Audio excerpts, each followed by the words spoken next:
All right. So I'm calling to order the meeting for January 2nd, 2024. Please rise for the Pledge of Allegiance. I pledge allegiance to the flag of the United States of America and to the republic for which it stands, one nation, under God, indivisible, with liberty and justice for all.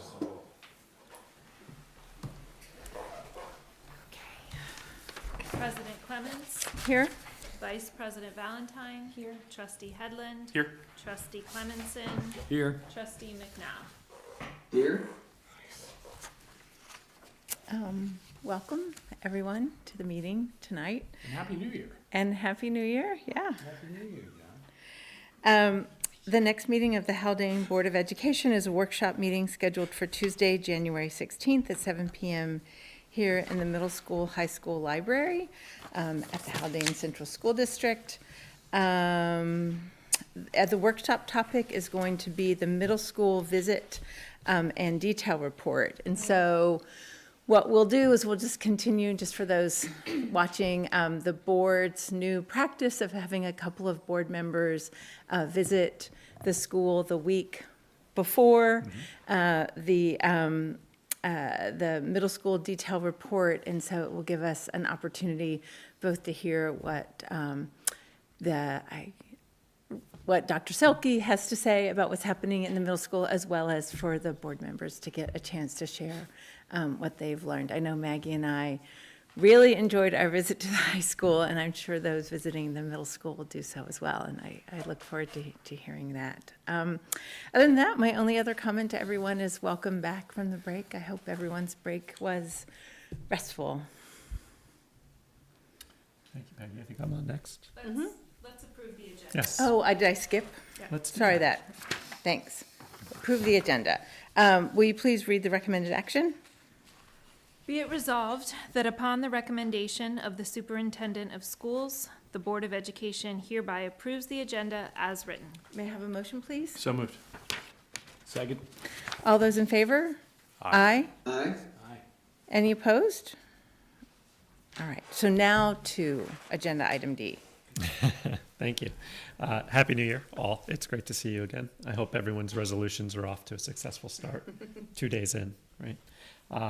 It's going to increasingly become a very busy time of the year for us as we get into budget development. I know that's coming in the weeks ahead, and I look forward to working through this with you, as well as the remaining elements of shaping Project One before we determine our next steps with that, which we'll talk about a little further on the agenda. Aside from that, I don't have any further comments. I'll be speaking more later on, and appreciate seeing everybody. Great, thank you. So we're now at the section of the meeting for communication from the public. This first communication from the public is an opportunity for folks to make comments about any special presentations or agenda items. The Haldane Board of Education desires and values input from the entire school community. This first public comment session was reserved for comments on any special presentations or active agenda items. For those who wish to address the board, please sign in and state your name for the record. Please keep your remarks to 3 minutes or less. Disparaging remarks and discussion of district personnel are strongly discouraged, not encouraged.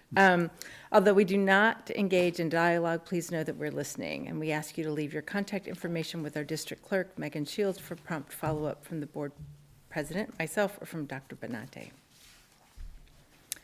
Okay. All right. So next on the agenda, we have our information reports on financial items that we'll review and approve at the next business meeting in early February. Now we'll move to the consent agenda regarding minutes. May I have a motion, please? So moved. Second. All those in favor? Aye. Aye. Any opposed? And now we have the consent agenda financial for the previous month reports. May I have a motion, please? So moved. Second. And is there anything that you want to comment about, anything to draw our attention to? I have a question, and Yeah, I please go was ahead. hoping that Catherine might be here, and so I will ask you, but I do not expect you to know. That's fine. There was, I'll be honest, I haven't gone into depth on appropriation reports in a while. Usually I skim over them. But there was something in there I just thought interesting to ask and maybe draw a point to people. There was an adjustment there was a budget, a standing budget, and then an incremental adjustment up on a tuition line. So this would have been an expense line that we added about $100,000 to. I was going to ask that I can guess the cause of that, but I didn't want to make an assumption, and I don't expect you to know that level of detail off the top of your head. Yeah, I couldn't provide it. That's to you fine. tonight. Sorry. That's fine. But I'll be sure to ask Catherine Okay, and thank get you. that information to you. Yeah, I think it would be fine for that just to happen in an email exchange It's totally after fine. this. Yeah, It's totally fine. great. Yep. All right, so, for the consent agenda, financial, all those in favor? Aye. Aye. Any opposed? Now moving to consent agenda personnel, may I have a motion, please? So moved. Second. Anything, this looks pretty straightforward. Any comments, questions? All those in favor? Aye. Aye. Aye. Any opposed? All right, boy, we're slamming through this agenda. All right, so now moving on to old business, and we'll have a discussion, our continued discussion about Project One for the Campus Master Plan, moving closer to adopting a plan for Project One, we think? Hopefully. Yes. So just one piece of information, new information for the board is that we charged our fiscal advisors with reviewing the plan in taking out the pavilions that are included in Project One. I spoke to that at our last meeting. It's approximately $1 million of cost coming out.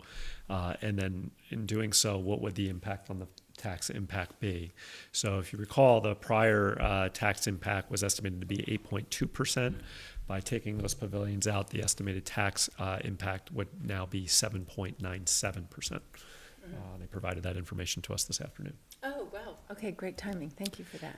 Aside from that, I continue to work with NYSERDA as well as the Climate Smart group to organize a work group around the HVAC recommendation. So that's an aside. I'm in the process of finishing the application in NYSERDA, which allows us to receive funding or makes us eligible for funding for such a work group and a feasibility study to be done.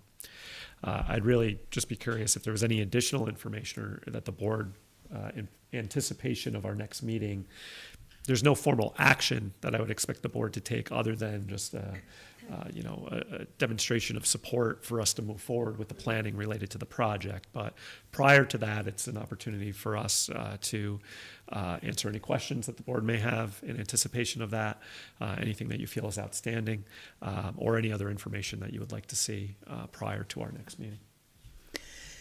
So I feel like you had brought up this possibility of us deciding to take the pavilions out, and obviously that's why you pursued Yep. finding out the cost That and would be the financial impact. I don't know if we had a full, I think there might have been like an implicit endorsement around that from the board, but I don't know if we had actually really made it, if everyone had had a chance to weigh in on that. And so I did want to give people a chance to do that, and I'd maybe start there and then maybe turn to a couple of other things if people.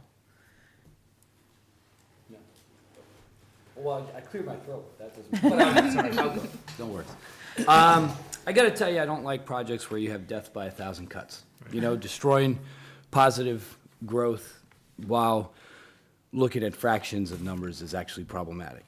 I really do respect what you're doing, what the board's doing, the direction. I think it's fantastic, actually.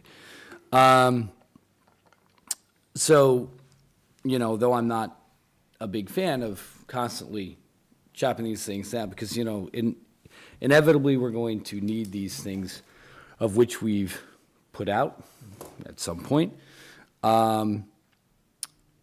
Things only get more expensive, right? And as a community, we've been down this road before. So, you know, what we did to the high school in a planning phase to reality phase are two very different things.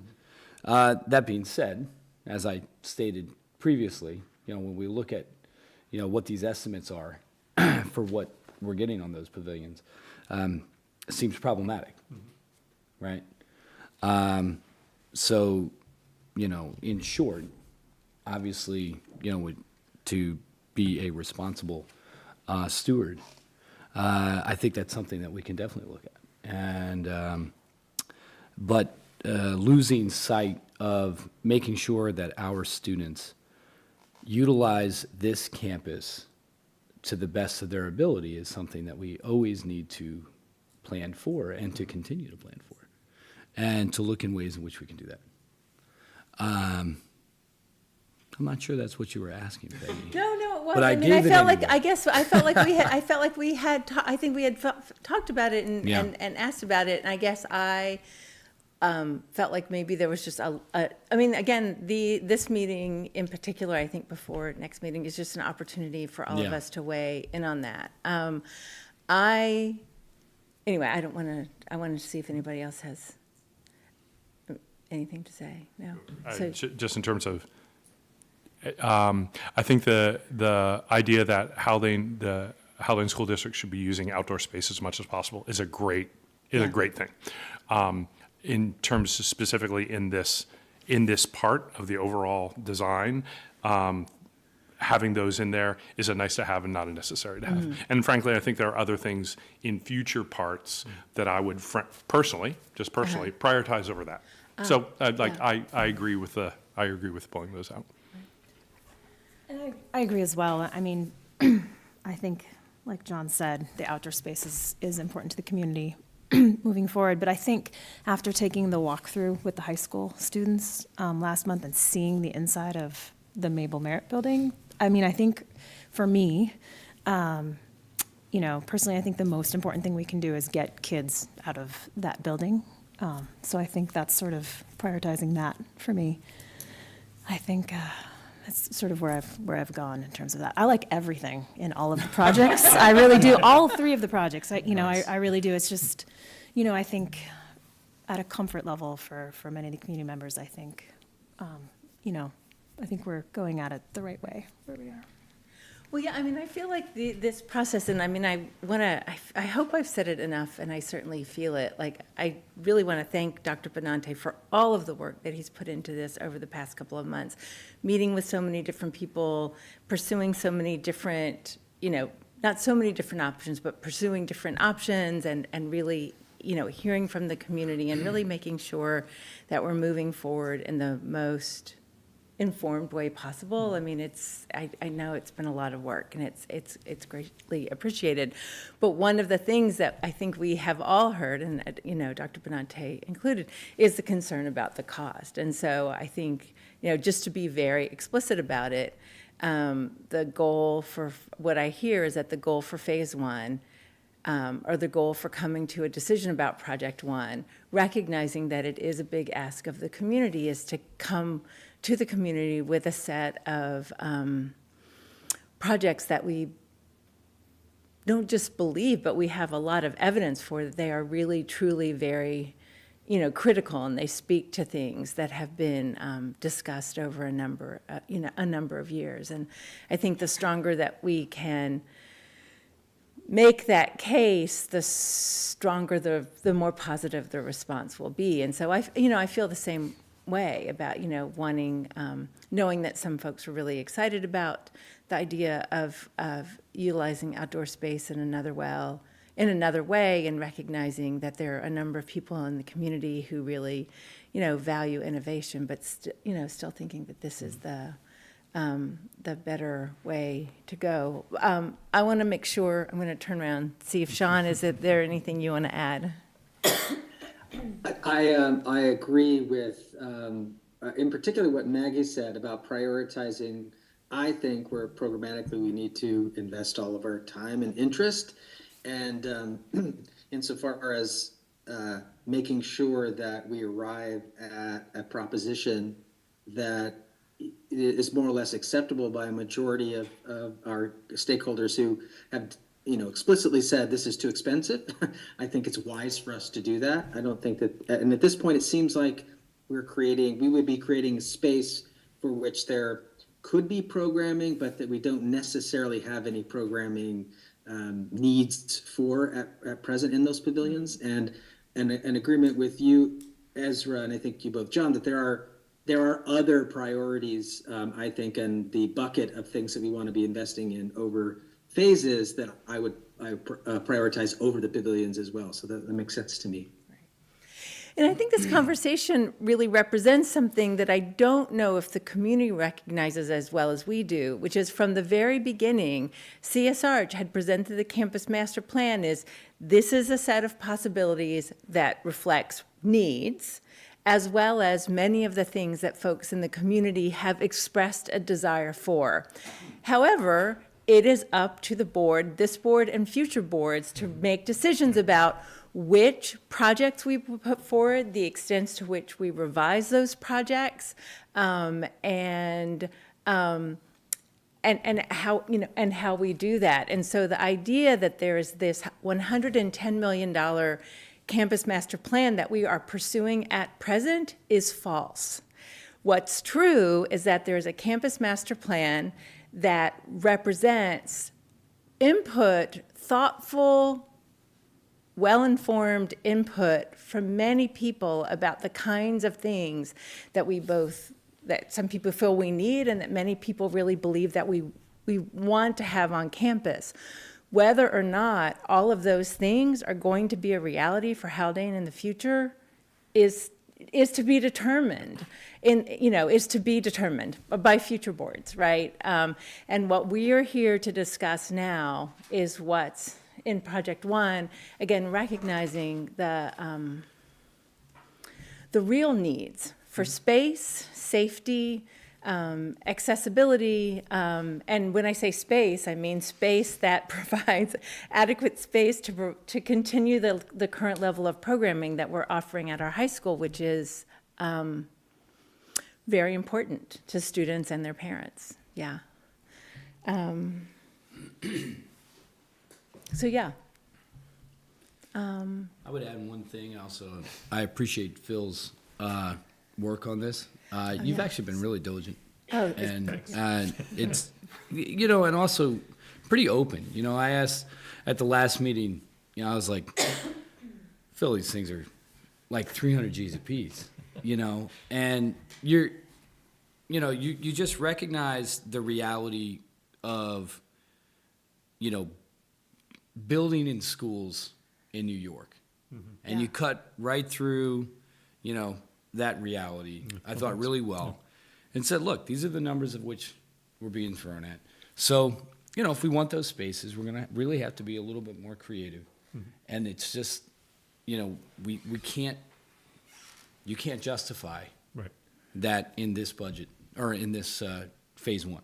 Not inside, right, thank you. I thought that was really appreciate smart, it. the way that you I think that's been an put that evolution out. of just discussion with the board too, in that, as you're all noting in some way, that if the message behind this project is what we need, then we have to be mindful of some of its components that seem to fall outside of that, like the pavilions. That doesn't seem like a need in comparison to what we're observing in other spaces. So as we move forward, that's something that we'll continue to hone in on. right.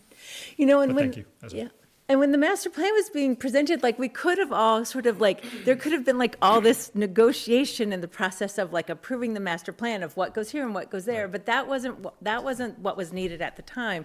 What was needed at the time was a recognition that the plan represented, again, expertise and input from many people in the community about what's possible on the campus, and what we really needed to do was to get to a place where we will be at the next meeting, which is to identify this Project One so that we can begin to make progress on it, because it is so, it is so important. And I say that in the idea of John saying well, there's other things I would rather have than have this here. And, again, it is for the future boards and for the community, in the years to come, to really collectively make those decisions, as I feel like we've made collectively now, really so appreciative of all the people that have met with Dr. Benante, who came to the community forum, who've come to board meetings. It really is, honestly, it's the best I feel like we could hope for at this stage in the process, so. I'll say two things. Mentally, I've stopped thinking about it as a plan. I've started thinking about it as a design sketch or like a blueprint. Because as someone who just went through a house renovation, you sit at the very beginning with a really good architect and you outline everything it could be. And then when you get to the actual blueprint, you have something that's very different because you have the materials. And then when you get to the actual budgeting for it and the execution, it always Changes changed. again. But that initial design sketch was still there. Did we do everything? No. But what it could have been was that, and so I think about this as our design sketch for what Haldane could be. But we're going to execute on a piece of it, and that's going to get very real and very tight on, but I've stopped to think about it as a plan, because I think, for me anyways. I'm going to pivot just a little bit. I would love you to spend like 2 minutes, and I know that we've pulled HVAC out for a separate, which I think is great. I don't think there's been enough time given to, I don't think people understand everything that's actually, when you talk about air conditioning the school, could you tell about scope of that and what does that actually entail? Because I think people are just, yeah, I think people are just like, oh, we're just replacing the HVAC. Yeah. That's not really. Oh, no. Yeah, but the implication on like the livability of the school and our ability to educate our children in an environment where they can learn and are not distracted by 90-degree heat that we go through sort of increasingly at the beginning, that will have a meaningful output. So I would love you to just from a scope perspective. Glad you brought it up. Yeah. I don't want us to lose sight that there was a reason why the HVAC work was included in Project One, Absolutely. because it was assessed to be an important need, Yeah. urgent.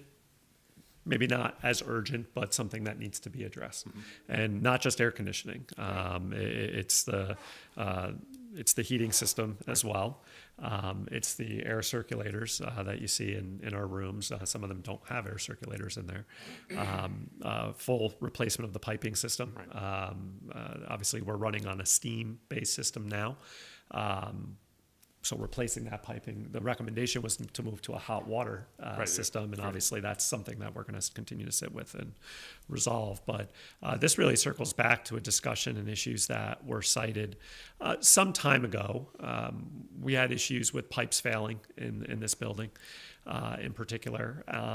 At that time, the district had engaged a separate engineering firm in actually an assessment of the piping structure in the building to determine if it was an urgent need. It was determined not to be, but that the system was becoming increasingly dated and would need to be replaced at some point. As CS Arch will say, and any architect engineering firm would, if we're in the building doing and opening walls, that's a good time to also be replacing what's behind those walls in terms of that piping. Project 2, as you may recall, or design concept 2, whatever you call it now, is a more extensive reconfiguration of certain areas of this school are included in that. And that would be another opportunity to come back into that with the information that we gleaned from the study. But the needs are there, both for heating from an efficiency standpoint, a structural standpoint. There's an opportunity there for air conditioning as well, which I think is something we really should consider, just given what our experiences have been here, especially in the later part of the school year and the earlier part of the school year. And I think it's just generally seems to be warmer. So that's going to have to be addressed. And on what timeline we'll figure out, whether it's separate from Project 2 completely or whether it's part of Project 2 is, again, for us to discuss down the road. But that's a really, But like pre-post, I walk into a kindergarten classroom now, there's no air conditioning. Correct. Right. Post HVAC, there will be air conditioning. Yes. I mean, I think the people don't have a sense of currently, the air-conditioned spaces in this building are the nurse's office, Correct. the offices, the auditorium? Yes. Okay, but that's it? It's not well air conditioned, Yeah, but it yeah. is. Yeah. And I think one of the music rooms is also air conditioned. But post, it will be 100% of the building? Majority. Majority May of not the be 100%, Okay, but it's but all the close to- classrooms, Yes. I would, yeah. All the classrooms. And I don't think that's really resonated with people. It certainly hasn't until I stopped to think about it. But yeah, that's a fundamental shift. It's a significant shift, for sure. but it's interesting because, I mean, I don't want to go too far down the HVAC lane because it's, it's a big lane, it's a long lane. But I mean, again, I think to reiterate that the HVAC is so many things in addition to the air conditioning. Absolutely. And one of the things that I found so interesting at the community forum was, like, on the one hand, people were saying, well, maybe air conditioning isn't the way to go. I mean, again, it's one of those things where it's one of those issues where I think there's a need for more discussion and deliberation and research into what are all of the different different possibilities Sure. for that, and really understanding the implications of one route versus another route. Yeah. Like, what would it be to not include that, but to do something else? I mean, it's way more Right. complicated than I would have anticipated. So, yeah. Cool. Great. If there's any other outstanding questions that the board has or things that come up in the next week or two prior to the meeting, feel free to forward them to me so I can be prepared for that meeting. At that meeting, I don't plan to go through the scope of the project anymore with the board. I feel like you have that in front of you. I would like to spend a little bit of time just going through, well, what happens next? The pre-referendum timeline. And so again, actually, so I understand the process. There's not like a resolution or an action that we're going to take. It thumbs really up, is and that, kind of yeah. But it is sort of drawing to a close this process of discussion amongst ourselves and with the community about what Project One will entail. Great. Okay. Thank you. Thank you. All The right. next one we had, appreciate the board's feedback on the New York State assessment report that was provided last meeting. Appreciate Josh's work on that as well. We have going back, and what I want is or what I hear is the board's desire to have some additional information, but I want to make sure I'm hearing that. And we want to ensure that the board receives reports in a manner that it finds most meaningful. But I also want to make sure that's endorsed by the full board. Because I think that, there may be individual perceptions on what would most resonate. But I also, if we're charging, any member of our team with preparing a report, I want to make sure the board's on the same page with that. And I don't know if we captured that before we left the last meeting. So the assessments have provided a base of information for reporting on a somewhat annual basis. So we can continue to use the state assessment data as a base, which includes the 3 through 8 assessments and the Regents exams. But if there's additional information or a lens in which the board would like that information presented, that would be helpful to Josh and myself. I think the other members of our team that are involved in pulling this together. Josh is the one who provides the report, but there's a lot of folks who are working to pull that information together.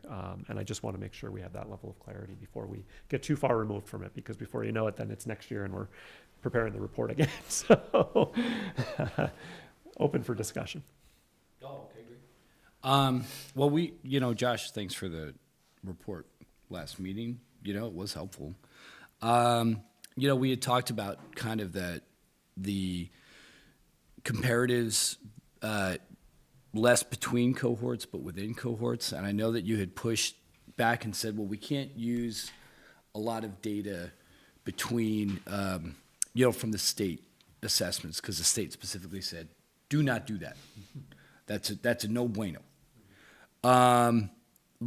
In your opinion, what tracks the best there for us then to be able to do that? What should we be using?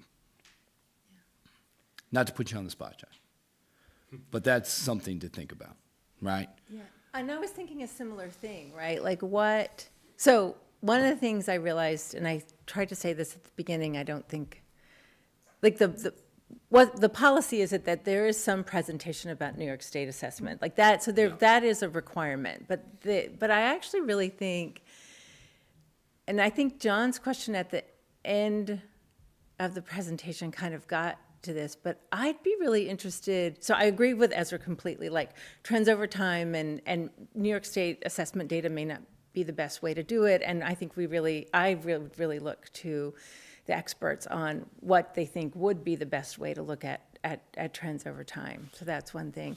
But the other question I got was like, well, what are the administrators and the teachers really looking at, right? Like, well, and I wondered, like, well, like, we know we've had investments recently in, like, you know, early literacy and middle school math, like, is, like, that might be something, you know, interesting to look at, but other than the trends over time, like, I'd be really interested in, again, in hearing from the administrators about what are in the data that they're really looking at. And then the board collectively, as Dr. Benante points out, there may be something collectively that we also want to look at. And, you know, maybe there's a chance to do that, like even just check in about it a little bit in advance. It doesn't have to necessarily be the same thing for year to year to year.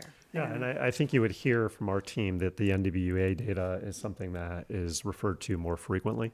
And that generally our teachers and our administrators find to be more informative about how our kids are doing at any moment in time, because it's just an assessment that we administer more frequently, and that the data comes back to us in real time, whereas the state assessment data is after the students have moved on, but it's still relevant. I think but I hear trends over time is something what we would refer to best reflect how our students are doing over time, as an emphasis in designing or pulling together a presentation or report of some sort.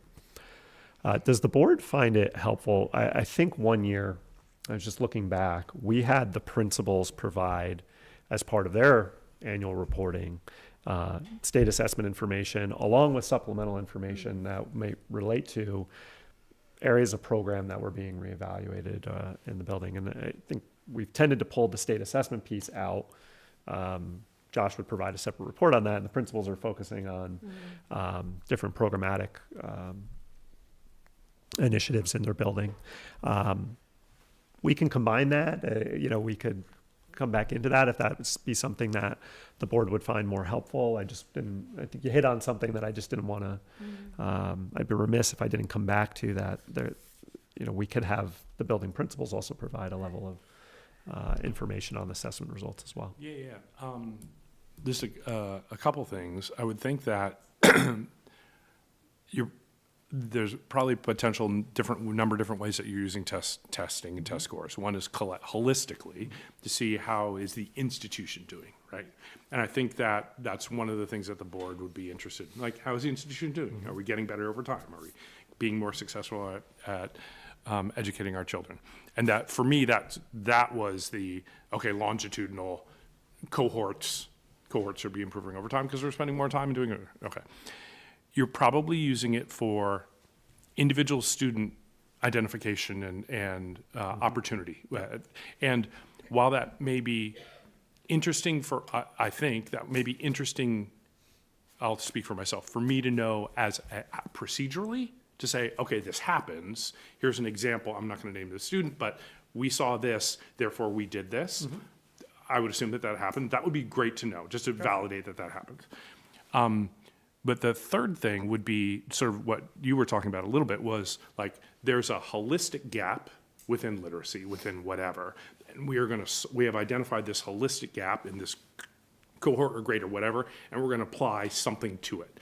And the one that springs to mind was, I think it was Miss Jammin we were sitting in the high school, I remember, and she was talking about post-COVID differences in math and reading. Was that right? And she's like, this is how we leaned in and provided more services because we saw this thing in the data.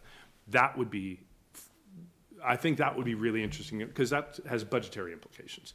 The first is like overall. The second is student specific, which is we hope everybody's doing that. But the third is there's a literacy gap. This cohort needs something else. There's a need for a special. The fact that process is happening and then that we can help with like providing tools and resources, I think that's those sort of the three things I would think about. Yeah, and it's actionable. So I Right. like that kind of concept. And Josh, you did a good job last meeting. You said, you know, I'll paraphrase, like the proof is kind of in the pudding. You know, we're Blue Ribbon School, things work out at the end, and you can track these things to a degree. They're also only tests. And if you look at the whole, the whole experience at Haldane, it's quite an enriched experience, as is evidenced by what takes place in the high school, which I thought was really valuable. The question that I have is, like we could pull the data and we could find the kids that, you could run your numbers, how many kids are going to, Ivy League schools, or how many kids are going to top tier schools, or, and where they're going, 4-year colleges. We have all that data, right? But ultimately, the question is, what about, especially as, and this is a difficult question, and I'm not sure, I don't know the answer, right? As we progress more towards alternative pathways for graduation, as we progress away from things like standardized testing, how do we continue to measure our students at a high level that we have been, and that we recognize, when you run our numbers, right, for our region scores, we're right in the top 10%, right, Josh? We're in that run, right? So there's 670 some odd school districts. We're in the top 10% of them on our testing, and you say, boom, we got it, right? But, as you guys know, there's so many factors that go into that. We happen to have many of those very positive factors that go into those scores.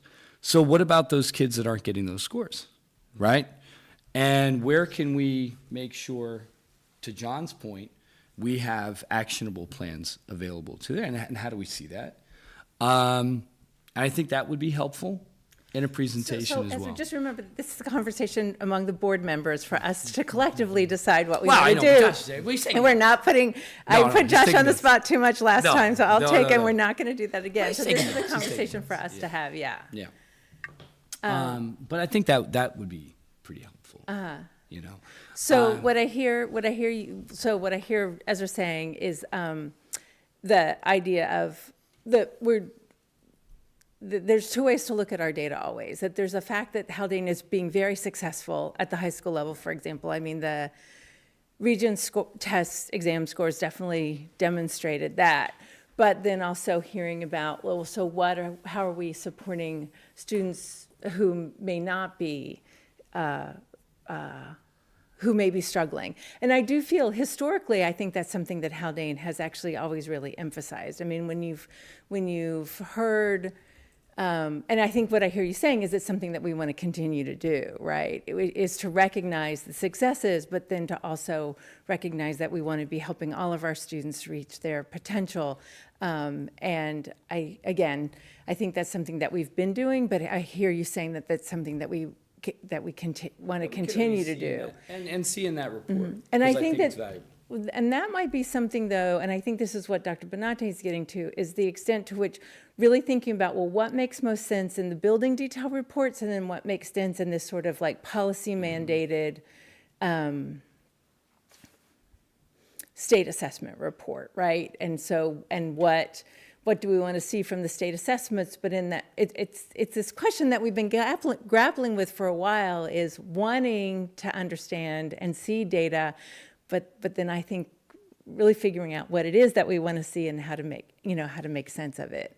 And so because I'm not sure that the state assessment report is necessarily, I think it's a place to really point out like levels of success and where not all of our students are sort of meeting those particular standards, but that it might be the building detail reports, I think, where historically we've really heard the principals really talk about what they're doing to address those students. Does that make sense? Yeah. Just checking in with Sean, do you want to weigh in here? I don't know, weigh in. I'm very engaged in this conversation. It's been lovely to hear Ezra talk about it in particular, only because I know Ezra comes from the inside, which has been very useful to me. I didn't mention this in our last meeting, but you know, I have brought, having joined the board, I think right before COVID started, my the initial call to duty for me was to in some ways disregard testing, because it was for one reason or another we had switched the measures and switched testing, and then we had to take into consideration, you know, what learning loss may have occurred during COVID. So I have had a hard time, I think, disambiguating that message with this particular evening that we've had every year. So I really appreciate, I think, Ezra's focusing in on us being innovative. And if that's the case, and if we're, you know, at what point should we start to be able to look at the year over year? Is there a time at which those tests will start to become more meaningful, and have a sense of what that might be? And also, now that we are, I think, at the, for instance, elementary school level, introducing a new curriculum, how do we start charting the development and the change over time as we see those interventions or new ideas taking place? And maybe there might be other ways to chart our progress moving forward based on decisions that have been made and action that's already been taken. That's helpful. Thanks, Sean. I mean, one of the things I'm thinking, because building on what Sean said, like, I mean, and it is a message that I think Josh started his presentation with this year and last year, which is a really important presentation, that even though there's this mandated state assessment presentation, right, policy mandate, that it's really only one way we measure our students, and maybe we're actually doing a disservice to everyone involved if, even though we've, you know, we've looked at these data for a while, if we spend so much time focusing on state assessments, especially since I think the state assessments can be so difficult to make sense of because you have these cohort effects, the tests change over time. They, you know, the tests are developed every year. It's hard to know if one year a test is really hard or another test is really, you know, is easier. I mean, maybe an idea is to have that, you know, have that presentation, or at least make all that information available to the board. But then again, I think to come back and think about, and again, I think we should leave it up to the administrators, but like, what's the best way to demonstrate trends over time, as well as in what in the state assessments do we think are really important things, you know, to take away from, which Ezra, you know, raised, like the successes, but what are then some messages that we're also like possibly focusing on, without necessarily, again, almost giving those scores too much weight by presenting every single one of them. And that's where I feel like we could leave it up. And there's stories behind those scores. Yeah. You know, everybody in education in New York knows that there was that algebra Regents exam where you only needed a 19 to get a passing grade. Right, because they're absurd. scaled scores. The scale was so wacky. On the Board of Regents the other year, the chemistry Regents exam came under fire because we had students who were in college level chem classes averaging A's barely swing a 70 on the chem Regents. And, you know, so that threw a flag. What's going on there? So, you know, that's again why it's so hard, you know, when you look at that data and you say, well, you know, what are, you know, it's hard to find a decent metric to really ensure, like, look, and I'll tell you the only reason why I talk so much about this, and, you know, I don't want to, you know, really belabor the point, but we talk a lot about a building, and we should, but we're here to educate children, right? This is school. And we need to make sure that we're doing the best that we can for all the kids. So, you know, it's just, and by the way, we're doing well, right? Like Josh pointed out, like, guys, in the end, we're doing well. But I think it's ensuring that and making sure that the board stays focused on that, and that we as a community continue to push that to, I mean, Haldane is a great place to send your kids to school. This is where children do very well and succeed. And you can see it in how they carry themselves when they come to meetings. Right. You know, when we sat down, you know, it's shocking. And this is part of that. So you just want to kind of keep it going, that's all. So, I agree with that. You could spin it as, so I would think that we're using testing data to validate our success and to look for opportunities. And if we're not doing that, if we're not using it that way, let's not hear a report. Let's like print a report and we'll take it home. Right. But if we're actually using it, I would love to hear how it's being used. I do recognize totally, and I think we've talked about this many times, that testing is only one way to assess success and failure. We could have, and I know that looking at for indications of success, failure, or opportunity are probably not as time specific as a test that always happens. So I don't know whether the sequencing could work, but I'd be super interested in we've identified these opportunities for next year through conversations with curriculum chairs, through the grade chairs. It gets validated or not validated. We've seen some movement in the test, or at the time when we hear the report out on the test scores, like, this is what these were the ahas that we saw from the testing data. These were validated by conversations that we've had over the course of the year, and here's what we're trying to do. So we recognize that, to your point, Peggy, we're not putting everything on test. There's a lot that goes into how we plan what we're doing to balance that. I think that'd be great. But I also assume that we're using those for something.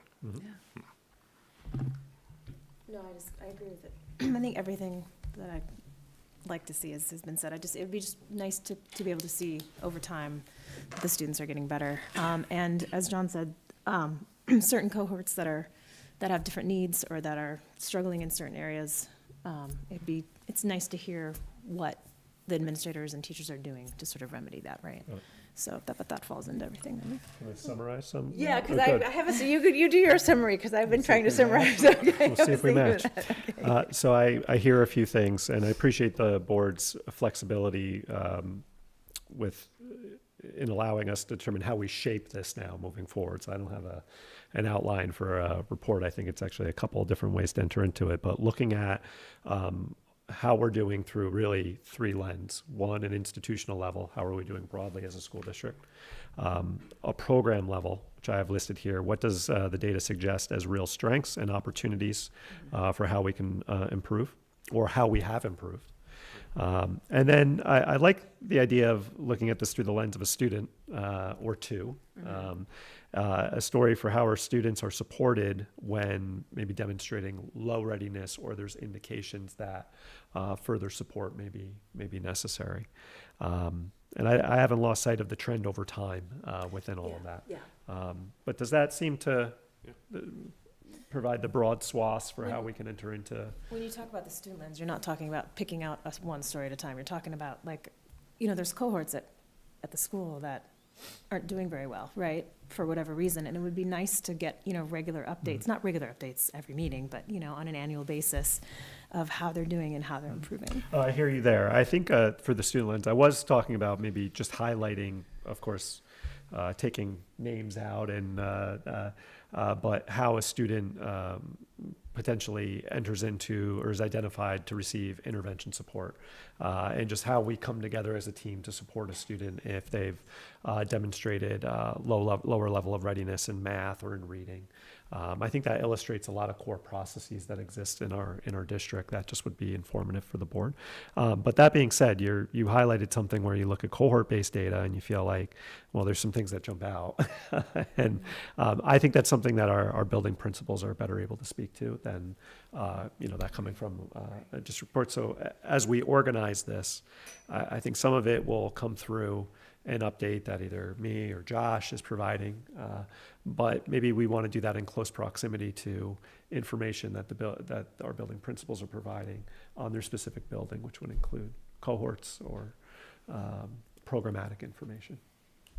Otherwise, I think it's going to be a massive report, and we're going to be here for a really long time. Yeah. So I think there's different Right. ways we want to enter into it. Because what I heard John saying, and I think I do think this would be valuable as a sort of, to, not just for successive boards to hear, like how, an example, and it could even be hypothetical, it doesn't even have to be an actual student, right? Like, hypothetical, this is how we use data, to support students.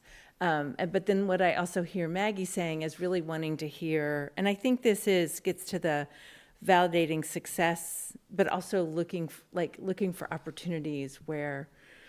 No, I'm Okay. talking more about the longitudinal, right? That's Yeah, the whole word that- that we're yeah. using over Yeah. time, and there's certain cohorts, certain grades, they get better, they're already at the top, but there are, certain grades, it would just be nice that impacted by the pandemic or not, how are they doing? I just feel like we sort of have lost some of that, maybe, talking about buildings, but just how are we getting better, especially for those cohorts that need a lot more. Right.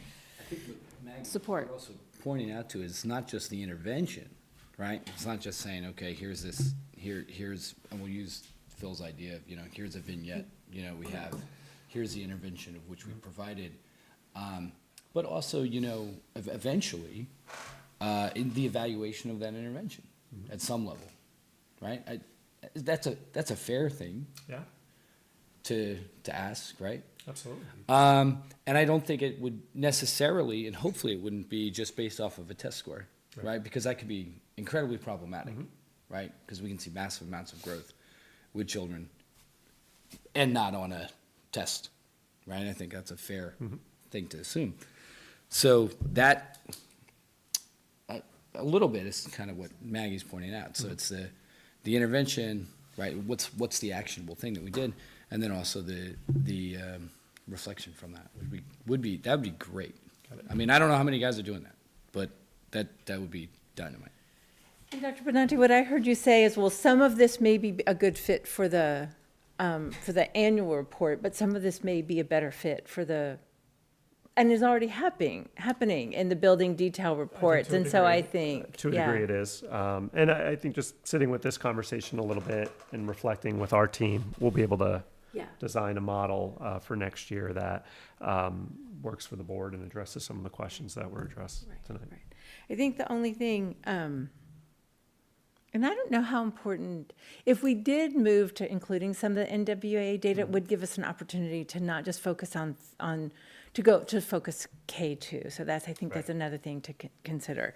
So I really appreciate all of the work that went into the presentation last time, even though I certainly came at it with a lot of questions, and really the engaged, sustained effort to really continue to try and think about, how to use data better, and also really appreciate that what I feel like I've heard maybe outside of these meetings is that if something is coming up, like either in a presentation that, that we have further questions about, that there's a willingness to pursue that, further. So, does everyone feel like the things they raise have been addressed? I feel like collectively, I do. Absolutely. Yeah, it's so interesting to me, the extent to which we heard trends over time. Sean, are you good? Okay. So thank you so much. Thank you. And a work in progress. I know the administrators attended early this year or last year, I can't remember, using data, it's something that lots of people are really, want to do, and it's hard to do it well. It's a learning process. It is a learning process. For everyone. Yes, absolutely. Okay. So again, thank you so much. So we're going to move into new business, and we'll start with the CSE, CPSC recommendations. May I have the recommended action, please?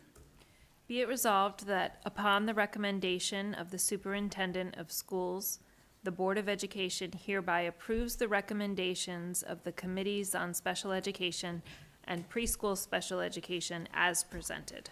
May I have a motion, please? So moved. Second? All those in favor? Aye. Aye. Aye. Any opposed? All right, so now to agenda item number 2, approval of a resolution to authorize payment from the liability reserve fund. The recommended action, please. Be it resolved that upon the recommendation of the Superintendent of Schools, the Board of Education approves the following resolution. Resolved that the Board of Education authorizes the expenditure of a sum not to exceed $25,000 from the Liability Reserve Fund for the release and settlement agreement involving student number 41014. May I have a motion, please? So moved. Second. All those in favor? Aye. Aye. Aye. Any opposed? And subject number 3, I think, well, let's go ahead and have the recommended action, please. Then we can. Be it resolved that upon the recommendation of the Superintendent of Schools, the Board of Education hereby approves the corrective action plan for the external audit report of the Extraclassroom activity accounts for the 2022-2023 school year. May I have a motion, please? So moved. Second. Do There anything? were similar findings in the audit as compared to years past regarding the extra classroom activity funds. Yet the Benante group's procedures have led to a different recommendation than they would have in previous years, where it's a similar finding, but the recommendation now is to develop a corrective action plan for the finding, even though it's not something new that has come up. The management of the extra classroom activity funds always present challenges because we have students who are learning how to handle money and the accounting principles that accompany that. And it's subject to audit, and that's what happens. So that being said, Catherine, as did Ann prior, takes this very seriously and continues to work with our advisors to put systems and structures in place to draw us closer into compliance. All the extra classroom activity funds have a faculty advisor. Okay, all right. And then usually a student treasurer of some sort. Correct. Usually, okay. Yeah. And then there's a central treasurer for the district, Yeah. faculty treasurer, Okay, who oversees the management of those funds. okay. And for those who might be watching and have not followed the audit results closely over many years, this is not unique to Haldane, right? This is a systemic issue, which is a situation that you end up with when you have student groups that are conducting fundraisers and lots of different people are handling cash. And even with this, like over the years, the district has engaged in plans for providing, training. I mean, certainly I feel like the district's doing as much as it can to support appropriate accounting principles, but it's just the nature of the beast. It is. And we want students to be having the opportunity to raise money, and this is something that just comes along with it. Part of their learning experience through It that is. process. It is. All right. So many thanks to Catherine for her work on this. So now we're going to vote on accepting the recommended action. All those in favor? Aye. Aye. Any opposed? All right. So now moving into a discussion, which is, we've completed Dr. Benante's mid-year evaluation in December, and so now it is our turn.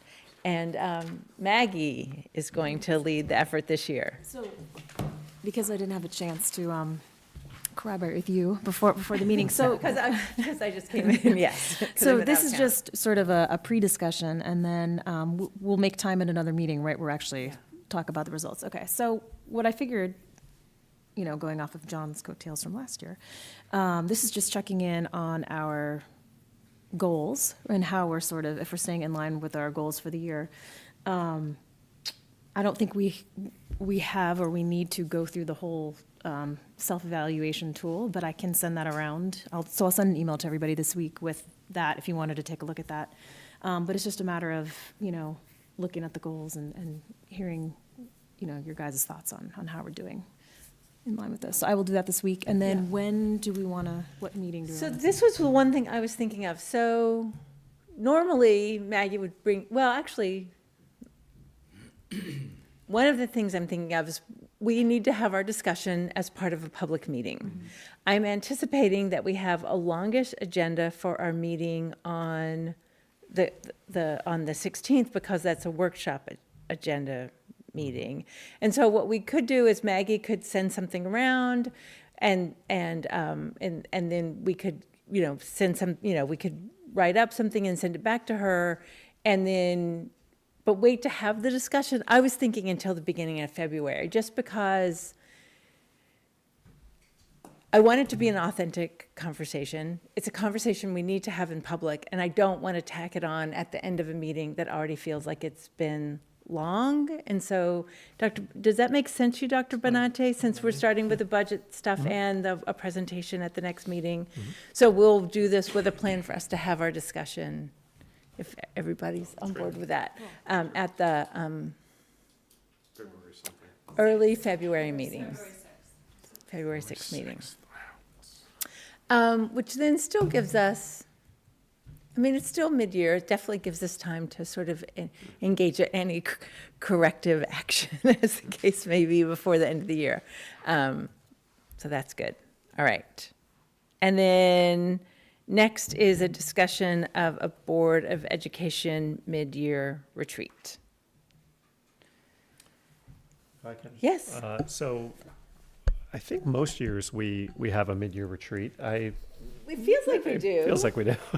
We might actually usually do a second retreat in the fall, but we haven't That's what done I'm it. I thinking think of, that's right. what Maybe we haven't usually do. just had a mid-year one. Thank you, Peggy. That being said, with the prospects of Project One moving forward, Peggy and I were talking and thought it may be a good topic to engage in a mid-year retreat with an emphasis or focus on that. And then this, again, I'll do a high-level overview of the steps we can expect moving forward, but just providing some space for the board to step back and have further discussion about what lay ahead in the 9 or 10 months now, potentially between now and actually having a referendum. Right. So, and we could involve, other individuals who, whether it be the architect we're choosing to move forward with or project manager, to discuss, or owner's rep, I should say, to be a part of that. But Yeah, I mean, one of the purposes of a retreat, and which allows us to meet, outside of an open meeting, is for us to improve our understanding of something, right? And this is really an opportunity for us to really, I think there's some things that we all need to get up to speed with, because this is a big undertaking. Yeah. So with that, I would say if we have, want to look at calendars bring calendars to the next meeting. that makes sense. Is That that would fine? work. And then we can look at dates in February and start to make plans for a Not in particular the day. middle of our voluminous February break, though. I mean, come on. Not the week of break when everybody's going to Well, just so that take we, advantage of their newfound time. School calendar. so just so we all have a sense of what the timeline, if we talk about the dates, if we talk about the dates on the 16th, it's within the realm of possibility that we could find something sometime in February. I think so. Okay, Yep. I agree with that. I do not have a voluminous February break, but recognize others do. That sounds You good. guys don't want to all meet on Valentine's Day? Yeah. Plans are set right there. There's a PTA meeting. Lots of love. Lots of board love. Thank you. So all we'll right. have that on the agenda for next time. Great. All right, so we're at the time for our second communication from the public, which is open to all school district matters. If anybody has anything they want to say. All right. Does anybody have board reflections that they want to share? No? Sean? No, thank you. Me either. Dr. Benante? All set? All right, so I move to adjourn the meeting. May I have a second? Second. All those in favor? Aye. Aye. Any opposed? All right, thank you, everybody. Thank you. Thank you. Peggy. Thank you.